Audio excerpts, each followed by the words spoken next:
오늘 말씀 히브리서 1장 4절부터 14절 말씀으로 천사보다 뛰어난 예수라는 제목으로 함께 말씀을 나누겠습니다. 주보에는 제목이 좀 잘못 나갔습니다. 네, 천사보다 뛰어난 예수라는 제목으로 함께 말씀을 나누도록 하겠습니다. 한 신학자가 자신이 있었던 이야기를 전하는 게 있었는데, 이분이 성탄절이 되면 손주들에게 선물을 이렇게 잘 준비를 해줬다고 해요. 그러면 선물을 준비하는 데서부터 사람들이 이제 기분이 되게 흥분이 됩니다. 되게 좋아하고 이러는데, 성탄절에 사람들이 선물을 구입하는데, 선물도 중요하지만 포장지가 굉장히 중요하죠. 그 다음에 그 포장하는 상자도 굉장히 중요합니다. 성탄절이 되면 아이들을 제일 흥분시키는 거는 사실 그 속에 있는 선물보다는 포장지인 경우들이 많아요. 반짝반짝거리기도 하고 리본이 막 되어 있기도 하고, 그래서 막 기대하죠. 막 기대를 하는데 막상 열어보면 뭐 연필 같은 거 들어있으면 애들 굉장히 실망하고 뭐 이럽니다. 그래서 이 포장이라는 것이 사람들을 굉장히 흥분하게 하고요, 기대하게 합니다. 그래서 손자에게 선물을 하나를 한 적이 있는데, 손자가 선물을 받고는 그 포장지와 선물이 들어있는 상자를 너무 이뻐하는 거예요. 굉장히 왜 포장지가 이쁠 수 있잖아요. 상자도 너무너무 좋고. 그래서 그 포장지를 갖고 놀더래요.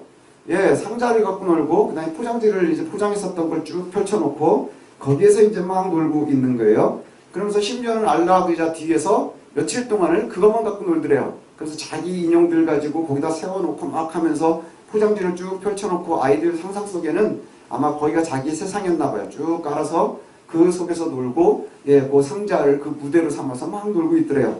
그것을 보면서 이 할아버지가 너무 기가 막힌 거예요. 내가 준 선물은 생각을 안 하고 포장지하고 상자만 가지고 놀고 있는 걸 보면서 너무너무 웃겼는데, 나중에는 본인도 뭘 선물했는지 기억이 안 나더래요. 상자를 너무너무 좋아해서 본인도 뭘 선물했는지를 잘 기억 못하고 있더라. 이게 되게 어리석기도 하지만 아이들일수록 더 그런 것 같아요. 아이들은요, 참 신기한 게 뭐냐 하면, 우리가 생각했었던 거하고 되게 다른 반응이 나올 때가 많아요. 실제로 보면 우리 아기들도 이제 지금 요 밑에서 예배드리고 있는 아이들 보면요, 부모가 굉장히 기대하고서 선물을 뭔가 탁 줬는데 의외의 반응이 나올 때가 있거든요. 이거 엄청 좋아하겠구나. 그런데 별로 관심이 없고, 그리고는 그냥 지나가는데 툭 던져지는 거에 막 애들이 행복해하고 뭐 이러기도 한다는 것이지요. 오늘 히브리서의 이야기를 보면요, 히브리서의 독자들은 유대계 그리스도인들이라고 그랬었죠. 유대인 출신들인데 그리스도인이 된, 그래서 이미 헬라인들을 포함해서 굉장히 많이 익숙해져 있는 사람들이고요. 그리고 나서는 이 한동안의 시간이 지나서 내가 이제 예수를 믿게 되었고, 그런데 문제는 뭐냐 하면 예수를 오랫동안 믿어서 예수께서 구원의 완성인 것을 이제 알고 있지만, 중요한 것은 그 초기에 많은 유대인들은 아직도 예수를 그리스도로 알지 못한다는 거예요. 예수를 그리스도로 알지 못하고, 그리고 이들이 예수 믿는 자기의 가족들, 친지들을 보면서 어떤 생각을 하게 되느냐 하면, 너희들이 율법이 하나님께로부터 온 것을 믿지 못하니, 이런 의미인 거예요. 율법이 하나님으로부터 온 것 분명합니다. 그런데 그 율법이 하나님으로부터 왔는데 그게 부족하니 왜 거절하니? 이러한 음성으로 오기 시작한다는 것이죠. 그러면서 사람들은 오히려 어떤 염려를 하기 시작하느냐 하면, 너희들이 그 잘못된 길로 빠지고 있다라고 생각을 하는 거예요. 왜 너희는 율법으로 완성하지 못하고 만족하지 못하고, 그것을 만족하지 못하고 자꾸 이미 십자가에서 죽은, 그리고 이미 실패한 이를 그리스도라고 얘기하느냐? 그리고 그가 자기 인생도 책임지지 못했는데 과연 너희의 인생을 책임질 수 있는, 영혼을 갖다가 구원할 수 있는 그러한 사람이 될 수 있다고 보느냐? 그러지 말라. 다시 돌아오라. 다시 돌아오라. 계속해서 초청하고 있는 거예요. 좋은 말로 초청이고 유혹하고 있는 것이죠. 다시 옛사람으로 돌아가도록. 그런데 박해는 가까워 오고 있고, 이게 많은 유혹이 된다고 그랬죠. 내가 생각할 때 이쪽이 훨씬 더 화려해지는 것 같고, 저쪽이 더 좋아 보이는데 나는 계속 답보 상태에 있는 것 같고, 나는 아직도 더 성장하지 못하고 있는 것 같고, 그래서 원래의 모습으로 돌아오라 하는 것이 굉장히 큰 유혹이 되는 시기예요. 다시 유대인으로, 너희는 유대인이니까 유대교로 돌아오라. 그래서 하나님께서 모세를 통해서 주신 그 율법 가운데로 본래의 너희들의 모습으로 빨리 복귀하라는 거예요. 복귀하라. 이 복귀라는 말이요, 때로는 굉장히 큰 유혹이 되거든요. 그렇죠? 너희의 본래 모습으로 돌아와라. 여러분들도 한동안 신앙생활을 하다가 내가 신앙이 좀 약해진 것 같아, 내가 열심히 좀 줄은 것 같아, 그러면 가장 많이 기도 제목 내놓는 게 뭐예요? 첫사랑을 회복하겠다는 거잖아요. 첫사랑을 회복하겠다는 게 뭐예요? 그 예전의 뜨거운 시기로 복귀하고 싶다는 얘기예요. 복귀하고 싶어 한다는 얘기예요. 그 복귀하는 것이 옳다. 율법이 하나님께로 온 것에 대해서는 누구도 거부하지 않아요. 우리들도 지금도 거부하지 않는다는 것이죠. 예, 그리고 그것으로 돌아오라 합니다. 분명히 하나님께로부터 온 것이고 맞고요. 심지어는요, 율법은 굉장히 좋은 포장지로 포장이 되어 있어요. 예, 유대 전승에 의하면 하나님께서 천사를 통해서 모세에게 율법을 주셨거든요. 예, 그러면 그 유대인들이 바라보고 있는 그 율법은 굉장히 신비롭기도 한 거예요. 초자연적인 것이죠. 일반적으로 하나님께서 일반의 통로를 통해서 주시는 게 아니라 굉장히 초자연적인, 그 다음에 자신들이 생각하기엔 반신반인 것 같은 모세에게, 그것도 하나님께서 그가 직접 부르시는 천사들을 통해서 그렇게 주셨다는 거예요. 이것이 굉장한 유혹 아닙니까? 어마어마하게 화려하지 않나요? 이슬람도 그렇거든요. 이슬람도 마호메트가 알라로부터 계시를 받거든요. 바로 계시를 받아요. 그래서 글을 모르는 사람이 그것을 다 기억을 해서 불러주는 걸 받아 적은 것이 지금의 뭐라 그러죠? 이슬람 거를. 예. 그런데 얼마나 화려합니까? 얼마나 멋집니까? 그 포장지가요. 그 포장지가 화려하다는 것은요, 사람들에게 굉장한 유혹거리가 되는 거예요. 굉장한 유혹거리가 되는 거예요. 여러분, 우리가 이제 성탄절이 가까워오고 있죠. 예, 선물이 그래도 아이들이 기대하는 게 언젠가요? 아이들은 성탄절을 굉장히 기대합니다. 예수님은 없어도 돼요. 선물만 있으면 크리스마스는 행복한 거예요. 그렇죠? 예, 졸고 있던 경훈이가 너무너무 좋아하잖아요. 예, 그게 맞거든요. 우리 아이들은 예수님이 다시 난 것, 그거는 그냥 그렇다니까 아기 예수 노래하지만 정말 와닿는 건 뭐예요? 선물이에요. 그리고 그 선물이 포장지가 좋을수록 아이들의 기대감이 높아진다는 거예요. 그런데 오늘 보니까 하나님께서 주신 것, 그것이 아주 좋은 포장이라는 거예요. 율법은 아주 중요합니다. 그래서 율법은 하나님께서 준비해 주신 거였고, 율법은 궁극적으로 하나님의 선물입니다. 예, 그것은 우리가 거절할 수 없어요. 거부할 수 없어요. 인격 안에서 자신을 드러내기 위한 하나님의 선물이기도 하다는 것이지요. 그리고 아주 찬란하게 담은, 그런데 문제는 뭐냐? 이 율법은 포장의 일부라는 거예요. 알맹이가 아니라 포장의 일부라는 것이죠. 좋은 포장지, 아주 화려한 포장지, 좋은 상자라는 거예요. 예, 히브리 기자는 오늘 우리에게 뭘 얘기하고 있느냐면요, 선물 대신 포장지에 집중하지 말라는 거예요.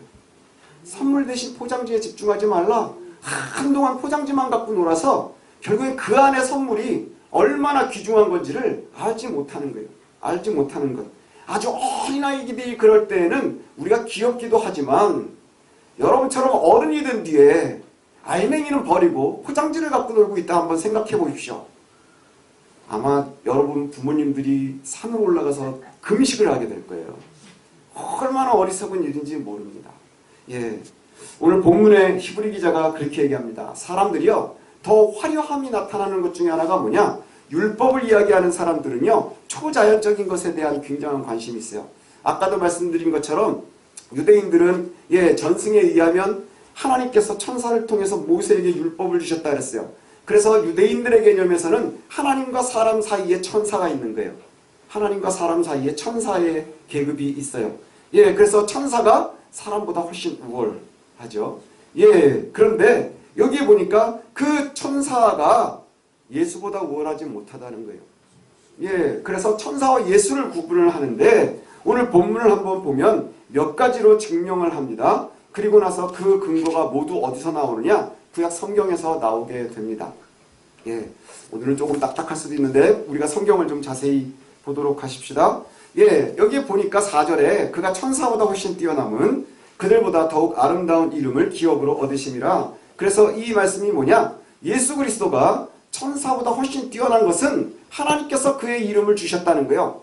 훨씬 높여놓으셨다는 것이죠. 그 증거 중에 하나가 뭐냐? 5절에 보니까 시편 말씀을 갖다가 인용을 해서 하나님께서 그의 아들이라고 불렀다는 거예요. 예수를, 그리스도를 뭐라고 부르냐? 너는 내 아들이라. 오늘 내가 너를 낳았다. 시편, 우리 여러분들 성경에는 관주가 있는지 모르겠는데 제 거에는 보면 너는 내 아들이라 여기에 정확하게 나옵니다. 시편 2편 7편 말씀이죠. 너는 내 아들이라. 오늘 내가 너를 낳았다. 이렇게 말씀하시면서 또 그 다음에는 뭘 얘기하느냐? 나는 그에게 아버지가 되고 그는 내게 아들이 되리라. 성경이 그렇게 얘기하고 있다는 거예요. 그럼 무슨 얘기죠? 하나님과 예수가 부자의 관계라는 거예요. 너는 내 아들이라. 내가 너를 낳았다. 그리고 내가 너의 아버지가 되고 너는 내 아들이 될 것이라. 그렇게 얘기한 것이 누구냐 하는 거예요. 예수밖에 없다는 거예요. 예수라는 것이죠. 그리고 천사에 대해서는 그렇게 말하지 않아요. 5절에 보니까 하나님께서 어느 때에 언제 천사에게 너는 내 아들이라 한 적이 있느냐? 내가 너의 아버지라고 한 적이 없느냐? 오히려 천사에게는 뭐라고 얘기하느냐 하면 7절에 보니까 천사에 관하여는 그는 그의 천사들을 바람으로 그의 사역자들을 불꽃으로 삼으시느니라 이렇게 말씀하고 있어요. 바람으로 삼는다? 불꽃으로 삼는다는 얘기가 뭘까요? 도구로 사용하신다는 거예요. 하나님께서 구약에 유대인들이 아주 익숙해져 있는 게 뭐냐? 하나님은 바람 중에 불꽃 중에 역사하시거든요. 그 불꽃으로 사용하시고 바람으로 사용하신다 하는 거예요. 그러면 결국에는 이 얘기는 뭐냐 하면 천사는 아주 구체적으로 하나님의 존재, 하나님이 살아계심을 드러내려고 하는 존재가 아니라 맡겨진 일을 감당하는 종이라는 거예요. 도구에 불과하다는 것이지요. 그런데 예수 그리스도는 아들이라는 거예요. 이게 첫 번째에 굉장히 큰 신분의 차이가 나옵니다. 천사는 그저 하인일 뿐이지만 예수는 하나님의 아들이시다. 그것에서 이미 차이가 나는 것이고, 두 번째는 또 뭘 얘기하느냐? 그 예수가 곧 하나님이라는 거예요. 예수가 곧 하나님이라 이렇게 말씀합니다. 8절에 보니까 우리가 아들에 관하여는 하나님이여 주의 보좌는 영원하며 영영하며 주의 나라의 규는 공평한 규이니이다. 주께서 의를 사랑하시고 불법을 미워하셨으니 그러므로 하나님 곧 주의 하나님이 즐거움의 기름을 주께 부어 주를 동료보다 뛰어나게 하셨도다 하였고, 자, 이 말씀도 보니까 여러분 성경에도 나올 겁니다. 시편 45편의 말씀이라 이렇게 나와요. 자, 여기에서 우리가 한번 볼 것이 있는데, 이 인용에 보면 하나님이여 주의 보좌는 영영하며, 근데 우리가 여기에서 하나 볼 게 뭐냐면요, 이 우리가 갖고 있는 개역성경이 번역에서 조금 오류가 아니라 좀 이렇게 의역이 되어 있는 부분이 있어요. 그게 뭐냐 하면 그 하나님이여 이렇게 되어 있고요. 주의 보좌는, 그럼 이 주가요. 주가 실제 퀴리오스 주가 아니고요. 여기에 보면 쉬라고 되어 있어요. 2인칭 대명사입니다. 그냥 성경에 보면 2인칭 대명사로 되어 있어요. 근데 이제 우리 개역 성경에는 이것이 그냥 주로 다 번역이 되어 있는데, 영어 성경도 일부에 보면 you로 번역이 되어 있어요. 그래서 그냥 단순하게 너예요. 너. 그러면 이걸 갖다가 우리가 그걸로 그냥 바꿔서 좀 불편하고 문법적으로는 좀 맞지 않지만 제가 다시 한번 읽어드리면 이렇게 읽을 수 있거든요. 하나님이여 너의 보좌는 영영하며 너의 나라의 규는 공평한 규이니이다. 너께서 좀 이상하죠. 당신이 의를 사랑하시고 불법을 미워하셨으니 그러므로 하나님 곧 너의 하나님이 즐거움의 기름을 너에게 부어 주시기를 동료들보다 뛰어나게 하셨도다. 이렇게 표현이 되는 거예요. 이게 조금 더 정확한 표현이 될 수 있거든요. 그럼 여기서 너가 누구냐 하는 거예요. 너가 누구냐? 하나님이여 부르고 너의 보좌는 이렇게 되는 거예요. 그러니까 너 하니까 갑자기 좀 나빠 보이지만 당신은 이렇게 하면 훨씬 좀 쉬워지겠죠. 당신은 극존칭으로 바꾸면, 그러면 하나님이여 당신의 보좌는 영원하고 당신의 나라의 규는 공평한 규이고 당신은 영원하고 당신은 의를 사랑하고 그러면 하나님과 당신이 동료로 쓰인다는 거예요. 동료로 쓰이는데 같은 것으로 사용이 되는데 그게 뭐예요? 결국은 구약시대의 시편 기자도 역시 다가올 그리스도를 예수를 누구로 보고 있는 거예요? 하나님으로 보고 있다는 얘기예요. 하나님으로 보고 있다 이렇게 얘기를 합니다. 그러면 네가 누구냐를 잘 살펴보면 결국엔 뭐예요? 예수 그리스도, 너는 하나님께 기름 부음 받은 왕, 그 메시아, 뭐 이렇게 볼 수 있겠죠. 또 보면 그렇게 하나님이시기 때문에 또 뭐로 볼 수 있느냐? 하나님 하면 우리가 제일 많이 갖고 있는 이미지가 뭐예요? 창조주이세요. 그죠? 모든 성경의 시작이 뭐로 되어 있습니까? 태초에 하나님이 천지를 창조하시니라. 하나님이 창조에서부터 세상이 시작이 되는 것이거든요. 근데 이 창조에 누가 함께 하느냐? 예수 그리스도가 있는 거예요. 뒤에 한번 또 보십시다. 10절에 보면 또 주여, 여기도 유로 바꾸면 돼요. 예, 그럼 제가 좀 느낌이 나쁘기는 하지만 너로 다시 바꾸면 너여. 태초에 여기에서 그 두 번째 나오는 주는 퀴리오스가 맞습니다. 그러니까 주라고 번역을 하는 게 맞아요. 그럼 너여, 태초에 주께서 땅에 기초를 두셨으며 하늘도 너의 손으로 지으신 바라. 그것들을 멸망할 것이나 오직 너는 영존할 것이요 그것들은 다 옷과 같이 낡아지리니 의복처럼 갈아입을 것이요 그것들은 옷과 같이 변할 것이나 너는 여전하여 연대가 다함이 없으리라. 자, 조금 이해가 되시나요? 너라고 얘기하면 좀 불편하시면 당신으로 바꾸시면 훨씬 편안하실 거예요. 당신께서 태초에 주께서 땅에 기초를 두셨으며 하늘도 당신의 손으로 지으신 바라. 그것들은 멸망할 것이요 오직 당신은 영존할 것이요. 결국 여기서 뭘 비교하는 거예요? 피조물과 창조주를 비교하는 거예요. 그래서 누구예요? 예수가 창조주다라고 표현하고 있는 것이지요. 그래서 우리가 여기에서 보면 앞서 천사와 비교하는데 예수 그리스도의 신분이 뭐예요? 하나님의 독생자 아들이라는 거예요. 하나님은 아버지가 되고 그 다음에 예수는 아들이 되고 그 다음에 그 예수가 어떤 존재라고요? 여기 위에 먼저 보니까 예수는 하나님이시라는 거예요. 곧 하나님이시고요. 그리고 그 하나님이신 예수가 창조주를 하시는 거예요. 창조주이시다. 이것을 갖다가 히브리 기자가 말씀하고 있습니다. 그리고 나서 또 한 가지는 뭐냐 하면 이건 유대인들도 많이 바라보는 것인데요. 13절에 보면 어느 때 천사 중 누구에게 내가 내 원수로 내 발등상이 되게 하기까지 너는 내 우편에 앉아 있으라 하셨느냐 이렇게 표현이 돼요. 시편 110편 말씀인데 이것은 초기 기독교 때부터 예수님의 메시아직을 의미하는 것을 갖다가 증명하는 구절로 많이 해석이 되었었던 것입니다. 하나님의 참된 왕이 하나님의 오른쪽에 앉아 있으면서 즉위하는 것을 얘기해요. 그래서 우리 기도할 때 아주 보편적으로 얘기하는 우편에 앉아 계시는 하나님의 보좌 우편에 앉아 계시는 게 뭘까요? 오른쪽이 권세의 자리를 이야기하거든요. 하나님의 보좌 우편에 앉아 계시는 이가 누구예요? 예수 그리스도예요. 우리를 위해서 지금도 중보하시는 분, 그 분이 누구냐? 내가 내 원수로 내 발등상이 되게 하기까지 너는 내 우편에 앉아 있으라 했었던 것이 하나님이 예수에게 네가 내 오른쪽에 앉아 있으라. 언제까지? 내가 너의 원수를 완전히 진멸할 때까지 너는 내 옆에 있으라. 이런 표현이야. 그래서 결국에는 뭘 얘기하는 것이죠? 정의와 구원의 목적이 다 이루어질 때까지 그 방해하는 사탄의 세력들이 다 멸망에 이를 때까지 격파될 때까지 그분이 주권적으로 통치하신다는 거예요.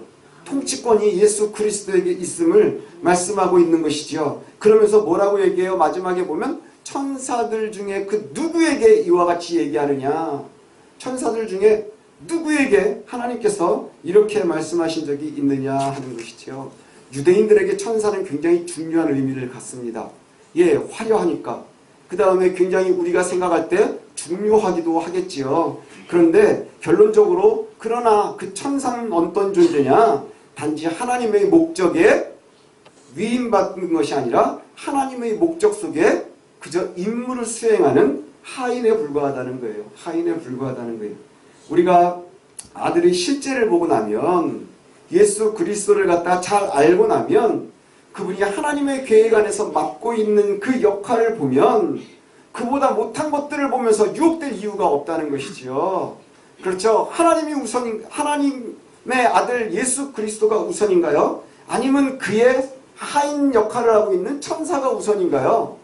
사람들이 생각을 할 때는요, 그와 같을 수 있어요. 오해할 수 있어요. 왜요? 일을 하고 있는 이들은 굉장히 멋있을 수 있거든요. 왕이 있어요. 그래서 전쟁을 수행을 해야 됩니다. 그럼 주변에 어마어마하게 멋진 장수들이 나가겠죠. 영화 같은 데 보면 뭐 갑옷도 어마어마하고 그 다음에 말도 타고 막 거기에 쫙 해가지고 장수들이 그냥 어마어마한 군사들을 데리고 나가서 원하는 싸움들을 한단 말이죠. 얼마나 멋져요. 얼마나 멋있습니까? 그런데 그 왕궁 안에 들어가 보니까 우리 체이만한 애들이 쫄래쫄래 뛰어다닌단 말이죠. 누가 훨씬 더 멋있어 보일까요? 근데 체이는 딸이야. 그 장수는 하인이잖아요. 본질을 볼 줄 알아야 되는 거예요. 본질을 놓치지 말라는 것이지요. 사람들은 화려함에 예민하거든요. 사람들은 겉으로 드러나는 모습에 예민하거든요. 반짝거리는 거에 흔들리고요. 그래서 우리가 반짝거리는 거 작을수록 신뢰가 가고 좋아하잖아요. 그렇지 않나요? 우리 여성분들 반짝거리는 거 좋아하시잖아요. 남자들도 반짝거리는 거 좋아하지요. 죄송합니다. 그런데 우리가 한번 잘 봐야 될 것이 있어요. 실체를, 예수 그리스도를 정확히 알면 그 다른 것의 유혹엔 빠지지 않을 수 있다는 거예요. 그러면서 유대계 그리스도인들에게 뭘 얘기하고 있는 거예요? 너희들이 지금 바라보고 있는 예수는 실체야. 너희들이 바라보고 있는 그 예수가 진짜야. 너희들 다시금 되돌아오라고 유혹하고 있는 천사를 이야기하고 있는 유대인들의 율법은 그저 포장지에 불과한 거야. 굉장히 멋있고 화려하지만 그저 그것을 포장하려고 하는 상자에 불과한 거야. 그 율법이라고 하는 화려하고 멋있고 반짝거리는 포장지와 상자를 열면 그 속에 진짜는 뭔지 아니? 예수 그리스도라는 거예요. 예수 그리스도가 메시아고 너희를 살리는 이다. 이것을 갖다가 말씀하고 있는 겁니다. 오늘 우리 한국교회가 이 안에서도 뭐 유대교가 좋아서 기독교를 버리는 사람들은 거의 없을 거예요. 그죠? 유대교 때문에 기독교를 버리겠다 뭐 유혹하는 사람들은 별로 없을 거예요. 근데 비슷한 유혹은 있어요. 뭐냐 하면 많은 그리스도인들이 내가 가지고 있는 것에 불만을 갖거든요. 예전에 어떤 심리학자가 테스트를 했답니다. 떡을 한 판을 만들어서 같은 사이즈, 같은 무게로 다 자른 거예요. 똑같은 무게, 똑같은 사이즈. 그리고 나서 유치원에 가서 아이들한테 하나씩을 나눠줬대요. 그리고 나서 뭐라 그랬냐면, 자, 정해진 시간 동안에 너희가 바꾸고 싶으면 바꿔라. 그래서 준비 딱 했더니 애들이요 겁나게 막 바꾸기 시작하더래요. 그러면서 나온 결론이 뭔지 아세요? 남의 떡이 커 보인다가 진짜래요.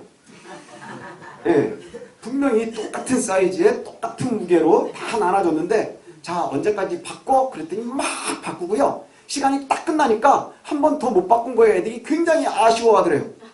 그러면서 아이들은 다 무슨 생각을 하고 있는 줄 아세요? 내가 작은 걸 갖고 있다고 생각을 했대요. 내가 가진 것에 대해서 확신이 없으면 그게 불만이 되는 거예요. 불평이 되는 거예요. 우리가 예수 믿는 사람들이 조심해야 되는 것이 뭔 줄 아십니까? 다른 곳에서 화려함 때문에 내가 갖고 있는 것을 놓치지 말아야 된다는 거예요. 이단으로 많이 빠지는 사람들이 가장 중요한 것 중에 하나가 뭔 줄 아십니까? 많은 사람들이요. 내가 지금 처해져 있는 상황에 불만을 갖는 거예요. 첫 번째. 그리고는 내 영적인 지평을 넓힌다는 생각 아래 아마 스스로는 그렇게 이해하는 것 같아요. 내 자신의 영적인 지평을 넓히겠다. 그렇게 하면서 뭐를 따라다니는 거예요? 귀에 섬깃한 것들을 따라다니는 거예요. 예, 신비해 보이는 것을 따라다니는 거예요. 신비한 거 좋잖아요. 반짝거리니까. 예, 그리고 화려한 거 좋잖아요. 멋있으니까. 하지만 예수 그리스도는 한 번도 우리에게 화려함으로 다가온 적이 없어요. 한 번도 반짝거림으로 다가오지 않으셨어요. 예수님이 이미 이 땅에 오실 때부터 가장 천한 곳으로 나오셨고요. 가장 냄새나는 곳으로 오셨고요. 근데 어느 순간인가 우리가 그 예수 그리스도를 바라보면서 끊임없이 반짝거리는 걸 요구하고 있는 거예요. 끊임없이 반짝거리기를 원하고 있는 거예요. 끊임없이 화려하기를 원하고 있는 거예요. 예수는 화려하지가 않아요. 예수는 한 번도 반짝거리지가 않아요. 그저 우리가 기대하고 있는 예수가 그 모습일 뿐인 거예요. 사람들이 내가 생각하고 있는 예수 그리스도가 화려하지 않으니까 자꾸 어디를 바라보는 거예요? 화려한 예수를 찾아다니기 시작을 하는 거예요. 그러니까 천사 같은 예수, 그 다음에 왕과 같은 예수, 아주 화려한 예수, 부자 예수를 찾는 거예요. 그러나 예수님은 성경에 보니까 한 번도 부자이신 적이 없었어요. 그리고 예수님은 태어날 때부터 우리들이 지금 살고 있는 집보다 훨씬 후진돼서 태어나셨어요.